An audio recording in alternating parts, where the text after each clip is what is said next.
দর্শকবিন্দু, এইমাত্র আমরা আজকে ঈদের দিন চলে আসলাম মিনি জাফলন বলে থাকি। আরও অনেক মানুষজন এসেছে এখানে ঘোরার জন্য। দেখেন ব্রিজের উপরেও লোকজন দাঁড়িয়ে আছে নদীর প্রাকৃতিক দৃশ্য দেখার জন্য। বাংলাদেশ নদীমাতৃক দেশ, মাছে ভাতে বাঙালি আমরা। নদীমাতৃক দেশ আমাদের কাছে অনেক ভালো লাগে, তাই অনেকেই গার্মেন্টস থেকে, অনেকেই শহর থেকে বা ভিন দেশ থেকে এখানে ঘুরতে এসেছেন আনন্দ বা বিনোদন নেওয়ার জন্য। তাই আমরাও আসলাম সুদূর ছেরুয়া বটতলা থেকে। অনেকে দূরে থেকে এসেছে, অনেক দূর দূরান্ত থেকে এসেছে এই মিনি জাফলন দেখার জন্য। আশা করি আপনারাও আসবেন, আপনাদেরও আসার দাওয়াত রইল।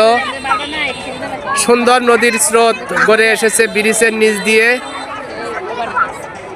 অনেক মানুষ অনেক জায়গায় সময় কাটাচ্ছে, কেউ প্রেমিকাকে নিয়ে, কেউ ঘরের স্ত্রী রমণীকে নিয়ে, কেউ মামি চাচি খালাকে নিয়ে, কেউ ভাবিদের নিয়ে ঘুরতে এসেছে এখানে আনন্দ নেওয়ার জন্য। কচি কাচি বাচ্চা সহ এসেছে, ভাই ভাতিজা ভাতিজি সবাইকে সাথে করে এখানে ঈদের আনন্দ উপভোগ করতে এসেছি। আপনারাও এসে আমাদের মতো বিনোদন নেবেন, তাহলে আপনাদেরও ভালো লাগবে। আপনারা কমেন্টে জানিয়ে দিবেন।